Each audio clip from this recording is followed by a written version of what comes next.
बृहस्पतिवार व्रत कथा।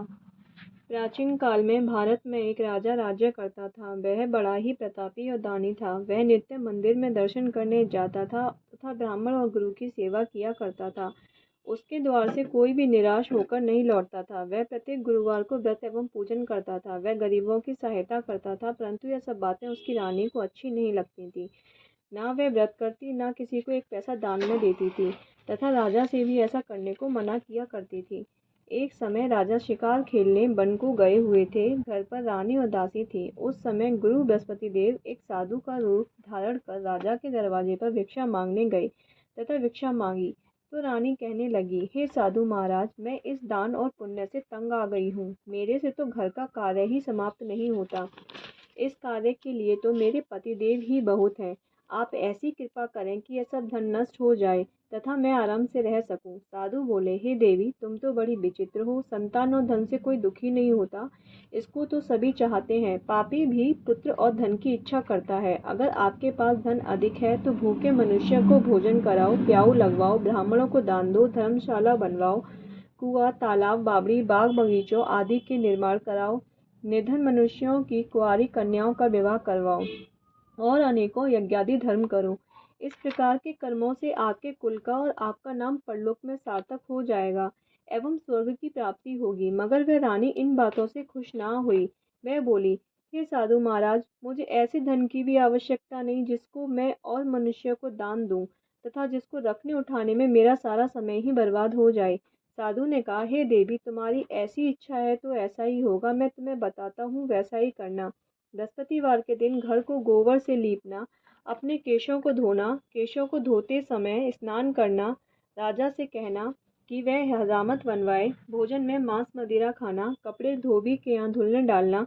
इस प्रकार 7 बृहस्पतिवार करने से तुम्हारा सब धन नष्ट हो जाएगा। ऐसा कहकर वह साधु महाराज वहाँ से अंतर्ध्यान हो गए। रानी ने साधु के कहे अनुसार वैसा ही किया। 3 बृहस्पतिवार ही बीते थे कि उसका समस्त धन नष्ट हो गया और वह भोजन के लिए दोनों समय तरसने लगे, सांसारिक भोगों से दुखी रहने लगे। तब वह राजा रानी से कहने लगा कि रानी, तुम यहाँ पर रहो, मैं दूसरे देश को जाता हूँ, क्योंकि यहाँ पर मुझे सभी मनुष्य जानते हैं, इसलिए कोई कार्य भी नहीं कर सकता। देश चोरी परदेश भीख बराबर है। ऐसा कहकर राजा परदेश चला गया। वह राजा जंगल जाता, लकड़ी काट कर लाता तथा शहर में बेचता। इस तरह जीवन व्यतीत करने लगा। इधर राजा के घर रानी और दासी दुखी रहने लगी। किसी दिन भोजन और किसी दिन जल पीकर ही रह जाती। एक समय रानी और दासी को 7 दिन बिना भोजन के व्यतीत हो गए तो रानी ने अपनी दासी से कहा, हे दासी, यहाँ पास ही के नगर में मेरी बहन रहती है। वह बड़ी धनवान है। तू उसके पास जा और वहाँ से 5 सेर बेजर मांग ला, जिससे कुछ समय के लिए गुजर हो जाएगी। इस प्रकार रानी की आज्ञा मानकर दासी उसकी बहन के पास गई। रानी की बहन उस समय पूजन कर रही थी, क्योंकि उस रोज बृहस्पतिवार था। जब दासी ने रानी की बहन को देखा और उससे बोली, हे रानी, मुझे तुम्हारी बहन ने भेजा है, मेरे लिए 5 सेर बेजर दे दो। इस प्रकार दासी ने अनेक बार कहा, परंतु रानी की बहन ने कुछ उत्तर ना दिया, क्योंकि वह उस समय बृहस्पतिवार की व्रत तथा कथा सुन रही थी। इस प्रकार जब दासी को किसी प्रकार का उत्तर नहीं मिला तो वह बहुत दुखी हुई एवं उसे क्रोध भी आया, परंतु वह बिना कुछ कहे लौटकर अपनी रानी के पास आकर बोली, हे रानी, तुम्हारी बहन तो बहुत ही घमंडी है। वह छोटे लोगों से बात भी नहीं करती, इसलिए उसने मेरी बात का कोई उत्तर नहीं दिया। मैं वापस चली आई। रानी बोली, हे दासी, इसमें उसका कोई दोष नहीं है। जब बुरे दिन आते हैं तब कोई सहारा नहीं देता। अच्छे बुरे का पता आपत्ति काल में ही लगता है। अब जो ईश्वर की इच्छा होगी वही होगा। यह सब हमारे भाग्य का दोष है। इधर उस रानी ने देखा कि मेरी बहन की दासी आई थी, परंतु मैं उससे नहीं बोली, इससे वह बहुत दुखी हुई होगी। यह सोच कथा को सुन विष्णु भगवान का पूजन समाप्त कर वह रानी बहन के घर गई और अपनी बहन से कहने लगी, हे बहन, मैं बृहस्पतिवार का व्रत कर रही थी, तुम्हारी दासी गई, परंतु जब तक कथा होती है तब तक ना उठते हैं ना बोलते हैं, इसलिए मैं ना बोली। कहो दासी क्यों गई थी? रानी बोली, बहन, हमारे अनाज नहीं था। वैसे तुमसे कोई बात छिपी नहीं है, इस कारण मैंने दासी को तुम्हारे पास 5 सेर बेजर लेने के लिए भेजा था। रानी बोली, बहन, बृहस्पति भगवान सबकी मनोकामना पूर्ण करते हैं। देखो, शायद तुम्हारे घर में अनाज रखा हो। इस प्रकार का वचन जब रानी ने सुना तो वह घर के अंदर गई और वहाँ उसे एक घड़ा बेजर का भरा मिला। जब वह रानी और दासी बहुत खुश हुई और दासी कहने लगी, हे रानी देखो, वैसे हमको जब नहीं मिलता तो हम रोज ही व्रत करते हैं। अगर इनसे बृहस्पतिवार व्रत की विधि और कथा पूछ ली जाए तो उसे हम भी किया करेंगे। तब उस रानी ने अपनी बहन से पूछा कि हे बहन, बृहस्पतिवार के व्रत की कथा कैसे है तथा यह व्रत कैसे करना चाहिए। रानी की बहन ने कहा, बृहस्पतिवार के व्रत में चने की दाल मुनक्का से विष्णु भगवान का केले की जड़ में पूजन करें, दीपक जलाएं, पीला भोजन करें तथा कहानी सुनें। इससे बृहस्पति भगवान प्रसन्न होकर अन्न, पुत्र व धन देते हैं। इस प्रकार रानी और दासी दोनों ने निश्चय किया कि बृहस्पति भगवान का पूजन जरूर करेंगे। 7 दिन बाद जब बृहस्पतिवार आया तो उन्होंने व्रत रखा। घुड़साल में जाकर चना गुड़ बीन लाई तथा उसकी दाल से केले की जड़ का तथा विष्णु बृहस्पति भगवान का पूजन किया। अब भोजन पीला कहाँ से आए? बेचारी बड़ी दुखी हुई, परंतु उन्होंने व्रत किया था, इस कारण गुरु भगवान प्रसन्न थे। 2 थालों में सुंदर पीला भोजन लेकर आए और दासी को देकर बोले, हे दासी, तुम्हारे और रानी के लिए भोजन है, तुम दोनों कर लेना। दासी भोजन पाकर बड़ी प्रसन्न हुई और रानी से बोली, चलो रानी जी भोजन कर लें। रानी को इस विषय में कुछ पता नहीं था, इसलिए वह दासी से बोली, तू ही भोजन कर, क्योंकि तू हमारी व्यर्थ में हंसी उड़ाती है। दासी ने कहा, एक महात्मा हम दोनों को 2 थाली में भोजन दे गया है, इसलिए हम और तुम दोनों ही साथ साथ भोजन करेंगी। इस प्रकार रानी और दासी दोनों ने गुरु भगवान को नमस्कार कर भोजन प्रारंभ किया तथा अब वह प्रत्येक बृहस्पतिवार को गुरु भगवान का व्रत और विष्णु पूजन करने लगी। बृहस्पति भगवान की कृपा से फिर रानी और दासी के पास धन हो गया। रानी फिर उसी प्रकार आलस्य करने लगी। तब दासी बोली, रानी, तुम पहले इस प्रकार आलस्य करती थी, तुम्हें धन रखने में कष्ट होता था, इस कारण सभी धन नष्ट हो गया। अब गुरु भगवान की कृपा से धन मिला है तो फिर तुम्हें आलस्य होता है। बड़ी मुसीबतों के बाद हमने यह धन पाया है, इसलिए हमें दान पुण्य करना चाहिए। आप भूखे मनुष्य को भोजन कराओ, प्याऊ लगवाओ, ब्राह्मणों को दान दो, कुआं, तालाब, बावड़ी आदि का निर्माण कराओ, मंदिर, पाठशाला बनवाकर दान दो, कुंवारी कन्याओं का विवाह करवाओ, धन को शुभ कार्यों में खर्च करो, जिससे तुम्हारे कुल का यश बढ़े तथा स्वर्ग प्राप्त हो। तब रानी ने इसी प्रकार कर्म करने प्रारंभ किए तो उनका यश फैलने लगा। एक दिन रानी और दासी विचार करने लगी, ना जाने राजा किस प्रकार होंगे, उनकी कोई खबर नहीं। तब गुरु भगवान से उन्होंने प्रार्थना की। भगवान ने रात्रि में राजा को स्वप्न में कहा, हे राजा, उठ, तेरी रानी तुझको याद कर रही है, अपने देश को जाओ। राजा प्रातः काल उठा और विचार करने लगा कि स्त्री जाति खाने और पहनने की संगिनी होती है, परंतु भगवान की आज्ञा मानकर वह अपने नगर के लिए चलने को तैयार हुआ। इससे पूर्व जब राजा परदेश चला गया तो परदेश में दुखी रहने लगा। प्रतिदिन जंगल में से लकड़ी बीनकर लाता और उन्हें शहर में बेचकर अपने दुखी जीवन को बड़ी कठिनता से व्यतीत करता था। एक दिन राजा दुखी होकर अपनी पुरानी बातों को याद करके रोने लगा। तब उस जंगल में बृहस्पति देव एक साधु का रूप धारण कर आ गए और राजा के पास आकर बोले, हे लकड़हारे, तुम इस सुनसान जंगल में किस चिंता में बैठे हो, मुझको बतलाओ। यह सुन राजा के नेत्रों में जल भर आया और साधु की वंदना कर बोला, हे प्रभु, आप सब कुछ जानने वाले हो। इतना कह साधु को अपनी संपूर्ण कहानी बतला दी। साधु रूपी भगवान बोले, हे राजा, तुम्हारी स्त्री ने बृहस्पति देव का अपमान किया था, जिस कारण तुम्हारी यह दशा हुई है। अब तुम किसी प्रकार की चिंता मत करो, भगवान तुम्हें पहले से अधिक धनवान करेगा। देखो, तुम्हारी स्त्री ने भी गुरुवार का व्रत प्रारंभ कर दिया है और तुम मेरा कहना मानकर बृहस्पतिवार को व्रत करके चने की दाल, गुड़ जल के लोटे में डालकर केले का पूजन करो। फिर कथा सुनो, भगवान तुम्हारी सब कामनाओं को पूर्ण करेगा। साधु को प्रसन्न देखकर राजा बोला, हे प्रभु, मुझे लकड़ी बेचकर इतना पैसा नहीं मिलता जिससे भोजन करने के उपरांत कुछ बचा सकूं। मैंने रात्रि में अपनी रानी को व्याकुल देखा है। मेरे पास कुछ भी नहीं है जिससे उसकी खबर तो मंगा सकूं, और फिर कौन सी कहानी कहूं यह मुझको कुछ भी मालूम नहीं है। साधु ने कहा, हे राजन, तुम किसी बात की चिंता मत करो। बृहस्पतिवार के दिन तुम रोजाना की तरह लकड़ियां लेकर शहर को जाओ। तुमको रोज से दुगना धन प्राप्त होगा, जिससे तुम भली भांति भोजन कर लोगे तथा बृहस्पति देव की पूजा का सामान भी आ जाएगा। और बृहस्पतिवार की कहानी कहना, जो निम्न प्रकार से है। प्राचीन काल में एक ब्राह्मण था। वह बहुत निर्धन था। उसकी कोई भी संतान नहीं थी। उसकी स्त्री बहुत मलिनता के साथ रहती थी। वह न स्नान करती, न किसी देवता का पूजन करती। प्रातः काल उठते ही सर्वप्रथम भोजन करती, बाद में कोई अन्य कार्य करती थी। इससे ब्राह्मण देवता बड़े दुखी थे। बेचारे बहुत कुछ कहते थे, किंतु उसका कोई परिणाम न निकला। भगवान की कृपा से ब्राह्मण की स्त्री के कन्या रूपी रत्न पैदा हुआ और वह कन्या अपने पिता के घर में बड़ी होने लगी। वह बालिका प्रातः स्नान करके विष्णु भगवान का जप करती थी तथा बृहस्पतिवार को व्रत भी करती। अपने पूजा पाठ को समाप्त करके स्कूल जाती तो अपनी मुट्ठी में जौ भरकर ले जाती और उसको पाठशाला के मार्ग में डालती जाती। जब ये जौ स्वर्ण के हो जाते, लौटते समय उनको बीनकर घर ले आती थी। एक दिन वह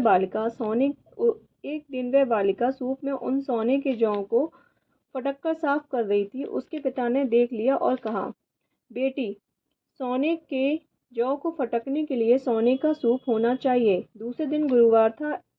उस कन्या ने व्रत रखा। बृहस्पति देव से प्रार्थना करके कहा, हे प्रभु, मैंने आपकी पूजा सच्चे मन से की हो तो मेरे लिए सोने का सूप दे दो। बृहस्पति देव ने उसकी प्रार्थना स्वीकार कर ली। रोजाना की तरह वह कन्या जौ फैलाती हुई जाने लगी। जब लौटकर जौ बीन रही थी तो बृहस्पति देव की कृपा से सोने का सूप मिला।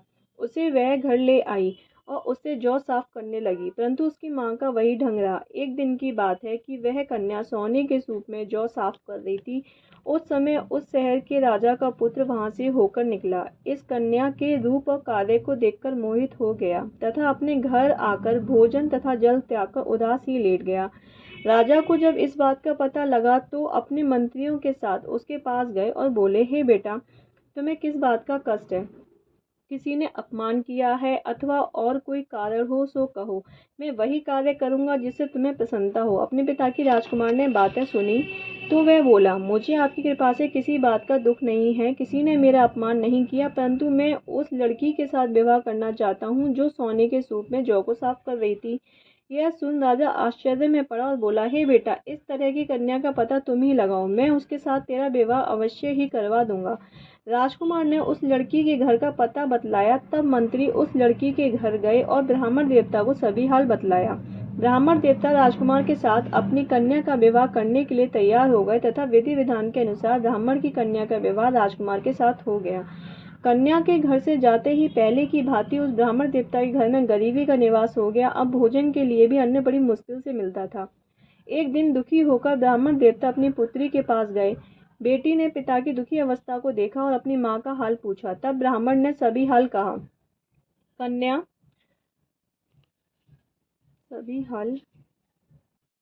कन्या ने बहुत सा धन देकर अपने पिता को विदा कर दिया। इस तरह ब्राह्मण का कुछ समय सुखपूर्वक व्यतीत हुआ। कुछ दिन बाद फिर वही हाल हो गया। ब्राह्मण फिर अपनी कन्या के यहाँ गया और सभी हाल कहा तो लड़की बोली, हे पिताजी, आप माताजी को यहाँ लेवा लाओ, मैं उन्हें विधि बता दूंगी जिससे गरीबी दूर हो जाएगी। वह ब्राह्मण देवता अपनी स्त्री को साथ लेकर पहुँचे तो पुत्री अपनी माँ को समझाने लगी, हे माँ, तुम प्रातः काल उठकर सर्वप्रथम स्नान आदि करके विष्णु भगवान का पूजन करो तो सब दरिद्रता दूर हो जाएगी। परंतु उसकी माँ ने एक भी बात नहीं मानी और प्रातः काल उठकर अपनी पुत्री के बच्चों की झूठन को खा लिया। यह देखकर उसकी पुत्री को बहुत गुस्सा आया और रात को कोठरी से सभी सामान निकालकर उसमें अपनी माँ को बंद कर दिया। प्रातःकाल उसमें से निकाला तथा स्नानादि करा के पाठ करवाया तो उसकी माँ की बुद्धि ठीक हो गई और वह फिर प्रत्येक बृहस्पतिवार को व्रत रखने लगी। इस व्रत के प्रभाव से उसकी माँ भी बहुत ही धनवान तथा पुत्रवती हो गई और वह बृहस्पति जी के प्रभाव से स्वर्ग को प्राप्त हुई तथा ब्राह्मण भी सुखपूर्वक इस लोक के सुख भोग कर स्वर्ग को प्राप्त हुए। इस तरह कहानी कहकर साधु देवता वहां से लोप हो गए। धीरे धीरे समय व्यतीत होने पर फिर वही बृहस्पतिवार का दिन आया। राजा जंगल से लकड़ी काटकर किसी शहर में बेचने गया। उसे उस दिन हर दिन से अधिक पैसा मिला। राजा ने चना गुड़ आदि लाकर बृहस्पतिवार का व्रत किया। उस दिन से उसके सब दुख दूर हो गए। परंतु जब दोबारा बृहस्पतिवार का दिन आया तो वह बृहस्पतिवार का व्रत करना भूल गया। इस कारण बृहस्पति भगवान नाराज हो गए। उस दिन उस नगर के राजा ने विशाल यज्ञ का आयोजन किया तथा शहर में घोषणा करा दी गई कि कोई भी मनुष्य अपने घर भोजन न बनाए न आग जलाए, समस्त प्रजा मेरे यहाँ भोजन करने आए। इस आज्ञा को जो न मानेगा उसके लिए फांसी की सजा दी जाएगी। इस तरह की घोषणा संपूर्ण नगर में करवा दी गई। राजा की आज्ञा अनुसार शहर के सभी लोग भोजन करने गए, लेकिन लकड़हारा कुछ देर से पहुंचा, इसलिए राजा उसको अपने साथ घर लेवा ले गए। जब वे उसे घर पर भोजन करा रहे थे तो रानी की दृष्टि उस खूंटी पर पड़ी जिस पर उसका हार लटका हुआ था। वह वहां पर दिखाई नहीं दिया। रानी ने निश्चय किया कि मेरा हार इस मनुष्य ने चुरा लिया है उसी समय सैनिकों को बुलाकर उसको जेल खाने में डलवा दिया। जब राजा जेल खाने में पड़ गया और बहुत दुखी होकर विचार करने लगा कि ना जाने कौन से पूर्व जन्म के कर्म से मेरे लिए दुख प्राप्त हुआ है, वह उसी साधु की याद करने लगा जो कि जंगल में मिला था। उसी समय तत्काल बृहस्पति देव साधु के रूप में प्रकट हो गए और उसकी दशा को देखकर कहने लगे, अरे मूर्ख, तूने बृहस्पति देवता की कथा नहीं करी, इस कारण तेरे को दुख प्राप्त हुआ है। अब चिंता मत कर, बृहस्पतिवार के दिन जेल खाने के दरवाजे पर रुपए पड़े मिलेंगे, उनसे तू बृहस्पति देव की पूजा करना, तेरे सभी कष्ट दूर हो जाएंगे। बृहस्पतिवार के रोज उसे रुपए पड़े मिले। राजा ने कथा कही। उसी रात्रि को बृहस्पति देव ने उस नगर के राजा को स्वप्न में कहा, हे राजा, तुमने जिस आदमी को जेल में बंद कर दिया है वह निर्दोष है, वह राजा है, उसे छोड़ देना। रानी का हार उसी खूंटी पर लटका हुआ है, अगर तू ऐसा नहीं करेगा तो मैं तेरे राज्य को नष्ट कर दूंगा। इस तरह के रात्रि स्वप्न को देख राजा प्रातः काल उठा और खूंटी पर हार देखकर लकड़हारे को बुलाकर क्षमा मांगी तथा राजा के योग्य सुंदर वस्त्र आभूषण देकर विदा किया। साधु की आज्ञा अनुसार राजा अपने नगर को चल दिया। जब राजा नगर के निकट पहुंचा तो उसे बड़ा आश्चर्य हुआ। नगर में पहले से अधिक बाग, तालाब और कुएं तथा बहुत सी धर्मशाला, मंदिर आदि बन गई हैं। राजा ने पूछा, यह किसका बाग और धर्मशाला है? तब नगर के सब लोग कहने लगे कि यह सब रानी के हैं। राजा को आश्चर्य हुआ और गुस्सा भी आया। जब रानी ने खबर सुनी कि राजा आ रहे हैं तो उसने दासी से कहा कि हे दासी, देख, राजा हमको कितनी बुरी हालत में छोड़ गए थे, वे हमारी ऐसी हालत देखकर लौट न जाए, इसलिए तू दरवाजे पर खड़ी हो जा। रानी की आज्ञा अनुसार दासी दरवाजे पर खड़ी हो गई। राजा आए तो उन्हें अपने साथ लेवा लाई। तब राजा ने क्रोध करके अपनी तलवार निकाली और पूछने लगे, बताओ यह धन तुम्हें कैसे प्राप्त हुआ? तब उन्होंने कहा कि हमें यह सब धन बृहस्पति देव के व्रत के प्रभाव से प्राप्त हुआ है। राजा ने निश्चय किया कि 7 रोज बाद तो सभी बृहस्पति देव का पूजन करते हैं, परंतु मैं रोजाना दिन में 3 बार कहानी कहा करूंगा तथा रोज व्रत किया करूंगा।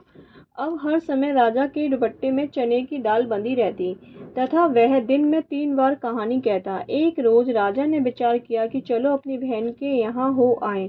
इस तरह निश्चय कर राजा घोड़े पर सवार हो अपनी बहन के यहाँ को निकला। मार्ग में उसने देखा कि कुछ आदमी एक मुर्दे को लिए जा रहे हैं। उन्हें रोक कर राजा कहने लगा, अरे भाइयों, मेरी बृहस्पतिवार की कहानी सुन लो। वे बोले, हमारा आदमी मर गया है, उसको अपनी कथा की पड़ी है। परंतु कुछ आदमी बोले, अच्छा कहो, हम तुम्हारी कथा भी सुनेंगे।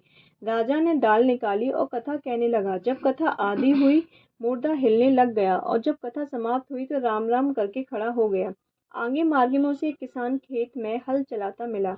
राजा ने उसे देखा और उससे बोला, अरे भैया, तुम मेरी बृहस्पतिवार की कथा सुन लो। किसान बोला, जब तक मैं तेरी कथा सुनूंगा तब तक 4 हरैया जोत लूंगा, जा अपनी कथा किसी और को सुनाना। इस तरह राजा आगे चलने लगा। राजा के हटते ही बैल पछाड़ खाकर गिर गए तथा उस किसान के पेट में बहुत जोर से दर्द होने लगा। उस समय उसकी माँ रोटी लेकर आई। उसने जब ये देखा तो अपने पुत्र से सब हाल पूछा। तब बेटे ने सभी हाल कह दिया तो बुढ़िया दौड़ी दौड़ी उस घुड़सवार राजा के पास गई और उससे बोली, मैं तेरी कथा सुनूंगी, तू अपनी कथा मेरे खेत पर ही चलकर कहना। राजा ने बुढ़िया के खेत पर जाकर कथा कही, जिसके सुनते ही वह बैल खड़े हुए तथा किसान के पेट का दर्द बंद हो गया। राजा अपनी बहन के घर पहुंच गया। बहन ने भाई की खूब मेहमानी की। दूसरे रोज प्रातः काल राजा जागा तो उसने देखा सब लोग भोजन कर रहे हैं। राजा ने अपनी बहन से कहा कि ऐसा कोई मनुष्य है जिसने भोजन नहीं किया हो, वह बृहस्पतिवार की कथा सुन ले। बहन बोली, हे भैया, यह देश ऐसा ही है, पहले यहाँ लोग भोजन करते हैं, बाद में अन्य काम करते हैं। अगर कोई पड़ोस में हो तो देख आऊं। वह ऐसा कहकर चली गई, परंतु उसे कोई व्यक्ति नहीं मिला जिसने भोजन ना किया हो।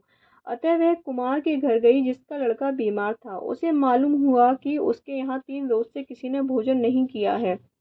रानी ने अपने भाई की कथा सुनने के लिए कुमार से कहा। वह तैयार हो गया। राजा ने उसके यहाँ जाकर बृहस्पतिवार की कथा कही, जिसको सुनकर उसका लड़का ठीक हो गया। अब तो राजा की प्रशंसा होने लगी। एक रोज राजा ने अपनी बहन से कहा, हे बहन, हम अपने घर को जाएंगे, तुम भी तैयार हो जाओ। राजा की बहन ने अपनी सास से पूछा तो सास बोली, हाँ चली जा, परंतु अपने लड़के को मत ले जाना, क्योंकि तेरे भाई की कोई औलाद नहीं होती। बहन ने अपने भैया से कहा, हे भैया, मैं तो चलूंगी, परंतु कोई बालक नहीं जाएगा। राजा बोला, जब कोई बालक नहीं चलेगा तब तुम ही चलकर क्या करोगी? बड़े दुखी मन से राजा अपने नगर को लौट आया। राजा ने अपनी रानी से कहा, हम निर्वंशी राजा हैं, हमारा मुंह देखने का धर्म नहीं है। और इस उदासी के कारण उसने कुछ भोजन भी नहीं किया। रानी बोली, हे स्वामी, बृहस्पति देव हमें औलाद अवश्य देंगे। उसी रात को बृहस्पति देव ने राजा से स्वप्न में कहा, हे राजा, उठ, सोच त्याग, तेरी रानी गर्भ से है, 9वें महीने में उसके गर्भ से एक सुंदर पुत्र पैदा होगा। तब राजा बोला, हे रानी, स्त्री बिना भोजन के रह सकती है, बात कहे बिना नहीं रह सकती। जब मेरी बहन आए तुम उससे कुछ मत कहना। जब राजा की बहन ने यह शुभ समाचार सुना तो वह बहुत खुश हुई तथा बधाई लेकर अपने भाई के यहाँ आई। तभी रानी ने कहा, घोड़ा चढ़कर तो नहीं आई, गधा चढ़ी आई। राजा की बहन बोली, भाभी, मैं इस प्रकार ना कहती तो तुम्हें संतान कैसे मिलती। बृहस्पति देव ऐसे ही हैं, जैसी जिसके मन में कामनाएं हैं वैसी सभी को पूर्ण करते हैं। जो सद्भावना पूर्वक कथा पढ़ता है एवं सुनता है और दूसरों को सुनाता है, बृहस्पति देव उसकी सभी कामनाएं पूर्ण करते हैं तथा उनकी सदैव रक्षा करते हैं। संसार में जो मनुष्य सद्भावना से गुरु भगवान का पूजन व्रत सच्चे हृदय से करते हैं तो उनकी मनोकामनाएं पूर्ण होती हैं। जैसे सच्ची भावना से रानी और राजा ने उनकी कथा का गुणगान किया तो उनकी सभी इच्छाएं बृहस्पति देव जी ने पूर्ण की। इसलिए सबको कथा सुनने के बाद प्रसाद लेकर जाना चाहिए। हृदय से मनन करते हुए उनका जयकारा बोलना चाहिए। बोलो बृहस्पति देव की जय, विष्णु भगवान की जय।